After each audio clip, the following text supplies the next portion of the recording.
Among salmon fishermen, this man is a legend in his own time, Captain Pete Ruboyianes, guide charter captain, who seems to find fish when other charter captains maybe come up a little bit short. He's always found limits for us. There he is handing the rod to Mort Neff. Got Mort a limit of fish out in the Great Lakes. Mort was amazed. What a story we have about this uncanny ability to find fish. Now, speaking of legends in their own times, here we have John Kuzewski from Atlanta, who's 8 years old, and you got this buck when you were how old? 4. 4 with a bow? Yeah. Hey, there's got to be more to that story. You have everybody's ears perked up, and John's going to tell you that story in just a few minutes. So you stay tuned. I'm Fred Trost. We're going to go fishing, hunting with John, have a great recipe and a lot more, because it's Thursday night, time for Michigan Outdoors. When the boats leave the pier heads at Ludington, they all look comparable, and most of them are. They're large enough to handle the Great Lakes. They have all the latest electronics, radios, depth finders. They all have rods, reels, and lures that are similar.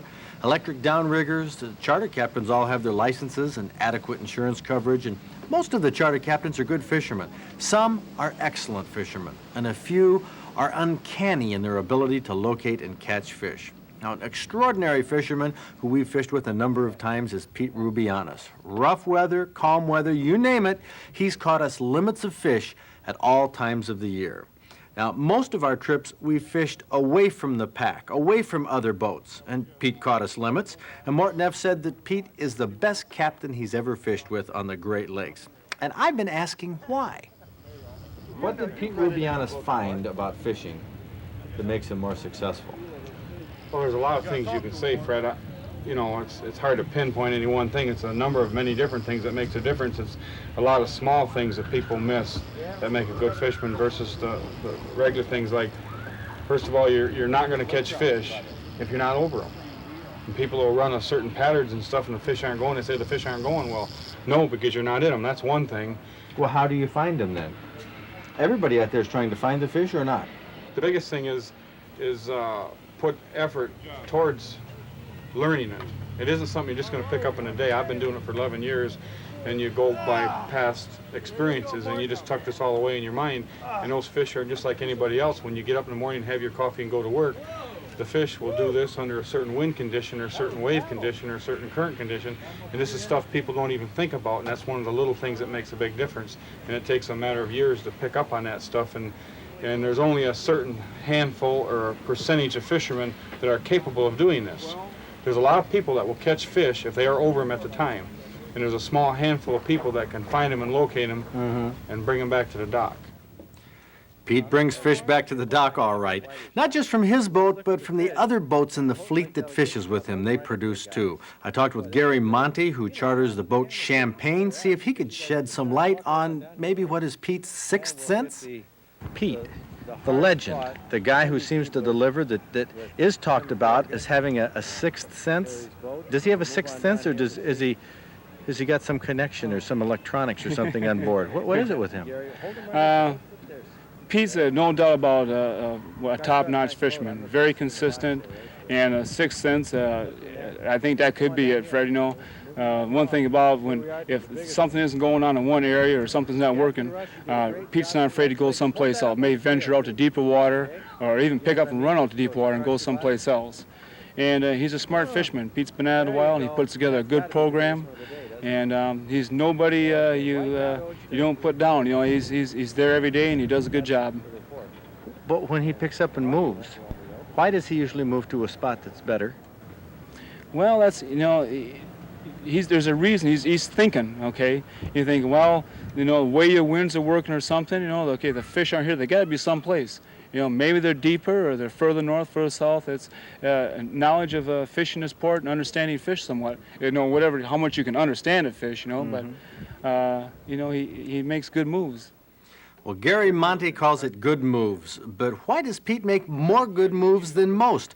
Russ Boonstra charters the boat Hunter, and Russ feels that it comes more from work, hard work, than luck. Yeah, isn't he sort of recognized as hey, if it's kind of rough, if anybody can bring in a limit, he can? I would definitely say that. I would definitely say that. He has got, he's got a tremendous track record, has fished hard, and has worked very hard. You know, he was not always this way, as you're aware of. It's taken him a number of years to get to where he is, and He's very proud of the fact that he's a good fisherman, and he works very hard to maintain that reputation. And that's what it takes. Hard work is what it takes.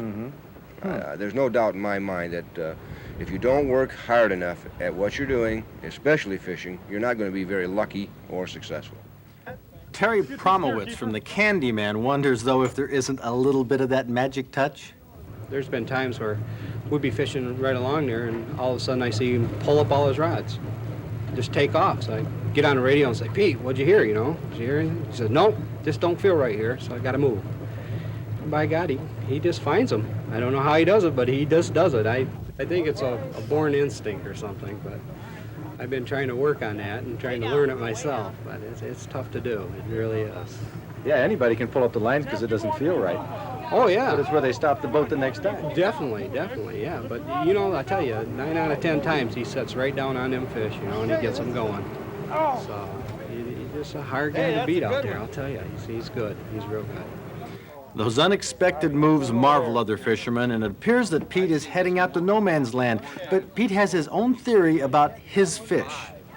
How long do you stay over a particular spot, even if you know there's fish there, but they're not hitting, you're not getting any? Okay, if I've pretty much trolled over the whole lake and spent a lot of time out there, okay, and I finally start marking some good fish, all right, to where I haven't marked them anyplace else, I'll pound those fish. Hopefully they'll take off because it's the only place I found any fish, all right? A lot of days, if you're overfish and they're not hitting, but if they're moving on the graph, which you can pick up on your graph, then I'll stay and work them, because if a fish is moving on the graph and you're not catching them, then you're doing something wrong. So you stay there and apply your methods that you know until you get them to go. And there are times that I've had a chance to where those fish will not go for me. They're moving. I'm trying everything I know how to catch them. I'll jerk lines and run, because I've got an old saying that just isn't my fish.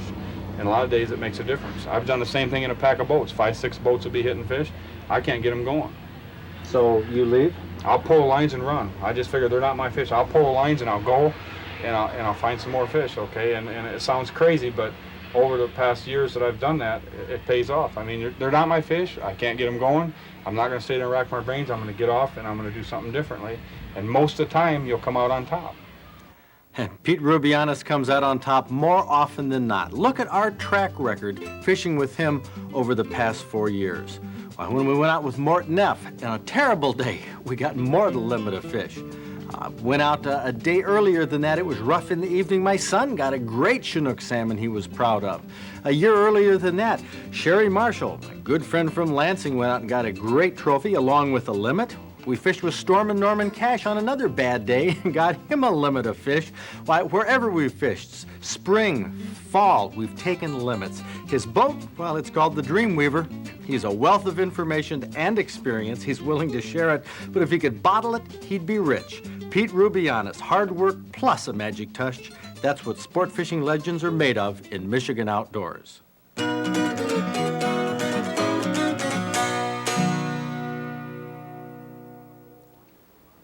Pete is a marvel, along with a lot of other charter captains and guides who do seem to have this ability to catch fish and find them. Maybe you can pin Pete down at our fishing workshop on April 12th. That's a good time. He'll be there. Mark Martin will be there. Maybe you can squeak that ultimate secret out of him as to how he does it.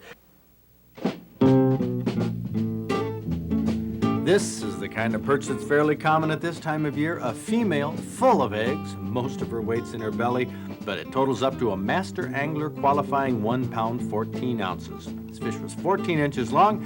Gene Worthington from Marinisco caught it in Lake Gogebic at the end of February. Crappie is another species that's open year-round. It's popular with ice fishermen, and some dynamite crappie fishing will open up in the spring just a short time away in shallow water. This hefty trophy weighed nearly 2.5 pounds, stretched 16.5 inches long, was an award winner for Randy Novak from Coleman. He caught it in Pratt Lake, Gladwin County. Jim Mason from Pontiac was dunking a live minnow in Lake St. Clair late in January, probably going for walleye or perch, but he pulled up a fish that I bet he didn't recognize. You probably don't either. It's shaped like a goldfish. It's a carp sucker, also called a quillback, and at 20 inches, 4 pounds, 1 ounce, it qualifies for a Master Angler Award. Now here's the big cousin of the carp sucker, a full-fledged carp. This fish is berated in the United States by many people, but in Europe it's a top game fish and a top food fish. Brad King from Mount Morris was casting a Mr. Twister in Saginaw Bay, undoubtedly for walleye, tied into this 26-pounder, a trophy all the way. In the North Atlantic, they catch a cousin of this fish and serve it all over America with chips. Now this is a freshwater cod called a burbot. Locals call it a lawyer. Not a very pretty fish, but it is tasty. They spawn in winter under the ice. That's when Ralph Hay from Traverse City caught it, jigging on East Grand Traverse Bay. That burbot weighed 9 3/4 pounds. Now here's a more traditional game and food fish for the Great Lakes, none other than our native lake trout. This one chased a Swedish pimple in February, and at 37 inches, 18.5 pounds. You'd think it was from the Great Lakes, but it came from Torch Lake in Antrim County, an accomplishment which earns Gene Altonen from Elk Rapids the title as our Michigan Outdoors Trophy Angler of the Week. You know, Bob, looking through this past January-February issue of Natural Resources magazine, I found an answer to a question we had earlier this winter. Well, let me read the question here. It comes from Jerry Rucker of Fenton, Michigan. He says, on your show last week featuring ice fishing, you were amazed to find a mosquito on the ice in the middle of winter. What you found was not a mosquito, but a winter crane fly, which looks a lot like our ever-present summer mascots. Ice fishermen can sleep easier knowing that they can leave their cutters and off at home. Well, Jerry, you're absolutely right. A number of people wrote to us about that piece of tape which showed what looked to me like a mosquito. Hey, that's pretty convincing right there. It sure did. It flew off so we couldn't get it pinned down, but here it is in the Natural Resources magazine on an article, Insects in Winter. There are a lot of insects that come out on the snow, and that's the answer to that question. No mosquitoes, but crane flies. And you know this magazine also has in it an article about Jim Wicks, the carver, who will be at the outdoor fair doing a seminar on carving. Also, we will have Tom Sterling doing a seminar on photography, and Brad Bruce doing an all-day workshop on taxidermy, and Nick von Frankenheisen, who's the art director of Michigan Natural Resources magazine. He shot this color picture on the cover of this issue. He does a lot of artwork. He's going to do an all-day painting workshop. All of these will occur on Saturday, June 28th. More details in the Outdoor Digest, and we'll have more on the show. We have time for another question. Another question here? Okay. From Darrell Coleman of Lake Orion, Michigan, he writes, have you or do you plan to have a special on coyote hunting? Well, Darrell, we get questions like that fairly frequently. The answer is no. And the reason is because, basically because a lot of people have dogs and cats at home. And I'm just not going to put on this show hunting things that remind people so much of their family pets. Another reason is that I don't eat or promote eating or I don't promote shooting what you don't eat. And most people don't eat the predators, crows, foxes, coyotes, a lot of these things. So I'm not going to promote that on this television show. I don't do it myself, although people say I should hunt crows because I eat enough of it. But you don't have any problem with people doing that if they want to do it? No. If you want to hunt these things to remove them as pests or predators or for fur, but I'm not going to put it on Michigan Outdoors. We do have something coming up, though, about an 8-year-old hunter who at 4 years old bagged a buck. A great story. Hang on for that one, but now let's see if you can answer this question in our outdoor quiz. The number of hunters across the United States has doubled over the past 30 years. How has this affected hunter safety records? The number of accidental deaths involving sporting arms has dropped by 1/3, despite the growth in licensed hunters, a tribute to hunter education programs. If there was ever a candidate for the Deer Hunters Hall of Fame, you're looking at him right here. John Kuzewski, put it there. How you doing? Good. John has a deer hunting story. Well, also his father Andy and mom Kathy has a deer hunting story which is absolutely incredible. What's your trophy, John? What's a trophy deer you got? A spike. A spike buck. Look at the antlers right here. This spike buck, John got with what? A bow, a gun? A bow. A bow. Now the bow we're talking about is right here. This is what you got him, Andy, to hunt This with? is what I got him to hunt with, to start out with. Now let's go back. Obviously, John is not an old veteran hunter. How old were you, John, when you got this deer? 4. 4 years old. The story is building here. Some people are saying, holy cow, this is illegal. Kid that young can't hunt. Take a look at the arrow. Look at this. This is the arrow that John used, a rubber-tipped arrow with feather fletching here. That's cool. Andy, you told Bob Garner about the story during elk season last year. How about summing up how this happened, how John got a deer at 4 years old? Well, John decided that he wanted to be a deer hunter like his dad and a bow hunter, so we got him outfitted, and he built a blind along with help from his sister and his cousin in the backyard, and patiently sat there and watched the deer as they'd come up and take a shot once in a while. Okay, now let's go back. The Kuzewskis come from Atlanta, up in the Canada Creek Club, up in God's country, up in northern Michigan. right. And here are some of the deer. In fact, this is the buck that we're talking about in your backyard. In our backyard. And you feed him. It almost looks like a bird feeder here. Right there. There's the little buck that John so patiently was waiting for all season long. And this was in 1982, right? And this was just not too far away. And here's John's blind. And you say this is right by your driveway? Mm-hmm. So how often would you hunt? John, how? Almost every day. About every day you'd go out? Would your dad go out every day? No. You wouldn't? Just about. Just about. Okay. This was in 1982, and you were sitting in that blind, and what happened? Well, I waited there for a while, and the deer have to come across the back road to get to. To your feed pile there. And I was waiting, and I waited for a shot, and I saw a spike.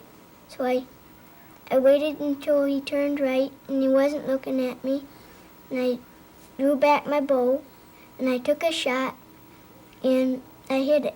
You hit it with this arrow, with the rubber-tipped arrow. You saw this, didn't you, Andy? We watched it from the kitchen window.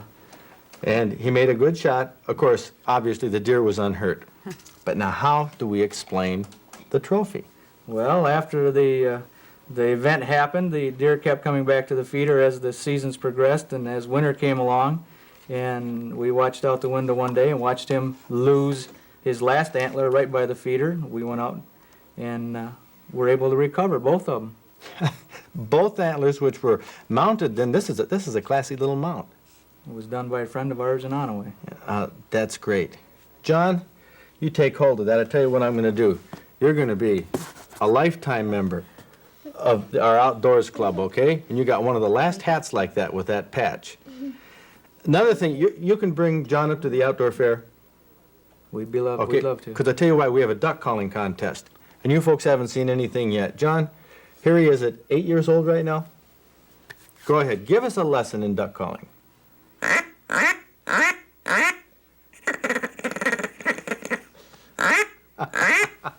That is great. Well, Andy and Kathy, you've raised some sportsmen here, some outdoorsmen. John, we'll see you at the outdoor fair and at some of our other events, and that's coming up right now on our outdoor calendar. If you're looking for a recipe to maybe start somebody on venison, this would be a good one. Very gradual, very tender. And well, this is called Venison Tidbits. Venison tidbit could be used for an appetizer or a side dish. I can't believe it. I mean, An entire tidbit just disappeared. Fun. you need a couple dozen of them for a dinner, I think. Well, let's show you, Bob, how we make a couple dozen venison tidbits. Okay. We start off, of course, you can see on the top here is the bacon. You're going to fry the bacon, not until it's completely done like you would for breakfast. Just, you need it pliable to wrap around the venison itself. Mm-hmm. Okay, some onions, and they are just crisp tender like Worcestershire sauce, butter. Okay, you're going to fry the steaks and the onions in the butter. So get that Just started. saute those together, right. Not in the bacon grease. Now here's I'm very proud of my son's deer. Opening day, Right. 1985, it says.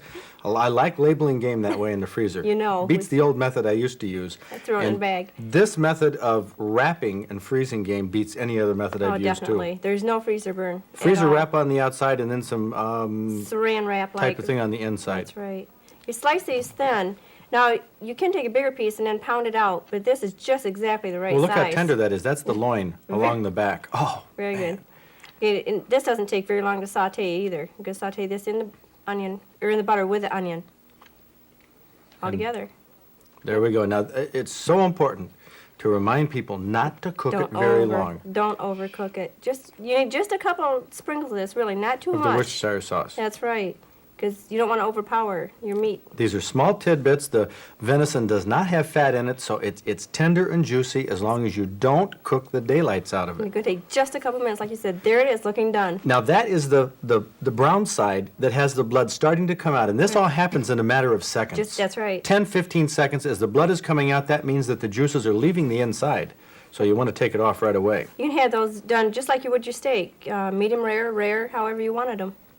You're going to wrap the bacon around the steak with onions and then put a toothpick through it. You can make them teeny tiny if you You wanted. can make them any size you wanted, that's right. And to there go with we a piece have of it bacon. right here. Let's look at Bob Garner's plate right here. I'm going to bring it right in. Freddie, I'll There- trade you a couple of naked toothpicks. There's for, a couple of naked toothpicks. I guess, well, what the heck. Let's give it to Bob. Here's our display plate. I guess a testimonial to how it tastes. Bob, how do you sum it up? Hey, I'll tell you what, you'd need a dozen or so. These are A-OK, and the other thing, too, is we should let the kids know back home. You should, in order to ask for more food, you should say please, but thank you for these. Okay. Well, this venison is tender. You Very. can see here these venison tidbits. You don't need to cook it all the way through. I just cut this with a fork, and you can cut venison like this with a fork, just like that.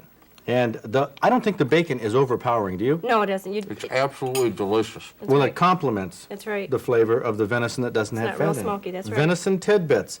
I know this is not much to look at, but this is a reminder while Bob tells you where you can get a copy of the recipe. So you leave? I'll pull the lines and run. I just figure they're not my fish. I'll pull the lines and I'll go, and I'll find some more fish, okay? And it sounds crazy, but over the past years that I've done that, it pays off. I mean, they're not my fish. I can't get them going. I'm not going to stay there and rack my brains. I'm going to get off, and I'm going to do something differently. And most of the time, you'll come out on top. Earlier than that, it was rough in the evening. My son got a great Chinook salmon he was proud of. A year earlier than that, Sherry Marshall, a good friend from Lansing, went out and got a great trophy along with a limit. We fished with Storm and Norman Cash on another bad day and got him a limit of fish. Why, wherever we've fished, spring, fall, we've taken limits. His boat, well, it's called the Dreamweaver. He's a wealth of information and experience. He's willing to share it, but if he could bottle it, he'd be rich. Pete Ruboyianes, hard work plus a magic touch. That's what sport fishing legends are made of in Michigan Outdoors.